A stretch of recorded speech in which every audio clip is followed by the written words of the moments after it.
Hey guys, what is going on, and welcome to another Horizon Forbidden West video. Today I have 7 incredible settings that I think will help streamline your guys' gameplay in Horizon Forbidden West. Now these settings were something that I found over time with some great tips from my buddies, some tips from other bigger YouTubers and stuff like that. So I figured I would pass them forward here to this audience in case you guys didn't already know which settings to use. So without further ado, let's get into the first setting. All right guys, so the first setting that I have for you guys is auto sprint. Now you can either have this set for on foot or on your mount. So the first thing you want to do is you want to go in your settings and you want to go under controls. After you get under controls, you want to scroll all the way down right here until you see auto sprint on foot or auto sprint on mount. Now it is exactly as it seems. Now if you have it on foot, Aloy would just sprint by herself, and if you have it on your mount, it'll sprint by itself. But the thing about the mount that I found that I did not like is it's kind of fast, and I think it'll come in handy when you do the races a little bit later on. But if you like to loot stuff on the ground, it'll be really hard to make your mount stop in order to loot. So as you can see, I'm using the auto sprint for Aloy. Now if I go into my settings, controls, and turn the mount on, the mount will be going full speed. Now I think you guys realize how fast these mounts are, right? Let's say I want to stop and pick that berry over there, right? Or pick up one of these rocks. I do have to like try to stop right before in order to do it. So it takes a little bit of concentration, right? And I mean, I'm kind of always on the move, so I don't really like it. But if you just barely push the left thumbstick,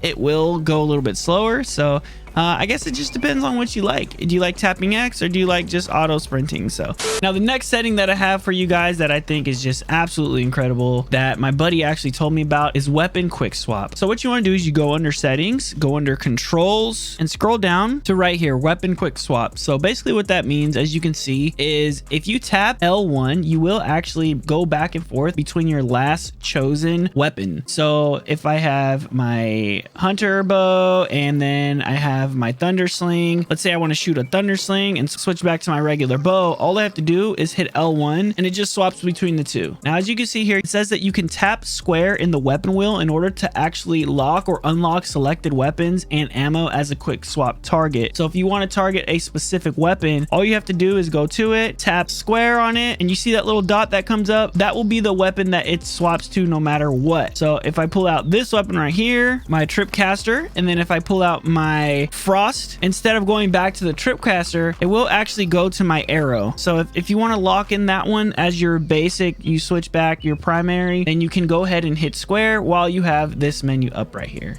Setting number 3 that I have for you guys, if you guys go here under settings and go under accessibility, you will see this option right here that is called trigger effect for weapons. So basically what this does is if you're on a PlayStation 5, this game takes advantage of the adaptive triggers that you have on your actual controller. So when you're using a weapon, you will notice a little bit of tension. Now if you don't like that tension, you can easily switch it off and you will no longer have to deal with the tension or getting any kind of resistance when you are holding the left trigger in order to get your bow ready to fire. So personally, I don't like the adaptive triggering. Do take note that when you are in a place where you have to pry something open and you have to hold down R2, you will get a little bit of a vibration and you will get resistance. This only applies for the weapon itself. Setting number 4 actually has to do with the standby screen. So if you go to your settings and go under general, if you scroll down right here, your standby screen mode, basically this is the loading screen when you're fast traveling or loading up anything specific. You can switch it from informative or immediate. So let me just show you guys the difference. If I have it on informative and I go to the map and I fast travel, let's say I fast travel over here,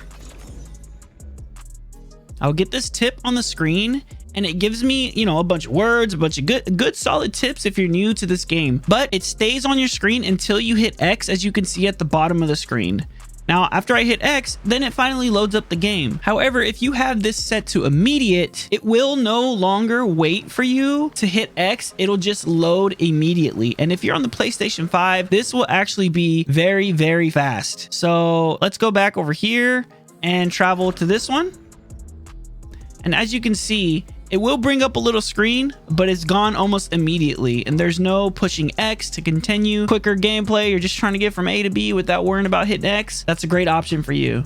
Now, for number 5, guys, this is kind of an option that people might not like or might actually like. And it has to do with the weapon wheel slowdown period. So if you go here to your settings and go down in general and go to weapon wheel slowdown, you can set it to slower, slowest, no slowdown at all, or normal. So this actually pertains to the world around you when you have your weapon wheel up. It basically means that the world around you will go a lot slower or the slowest it possibly can when you have your weapon wheel up. Normal is where it starts, obviously. I switched mine to lower. To me, it doesn't really change anything. I mean, you could have it normal. You could argue that it switches up the dynamic of the game. But for me, this was just more fun just because I'm still trying to get used to the controls all over again. And it's been a while since I played a Horizon game. So you can leave it at normal, but this is just a viable option for those of you guys who like to have a little bit more time to choose in the middle of a fight. Now, guys, for number 6, this is going to be the easy loot option. Some people might see this as a little bit of a cheese.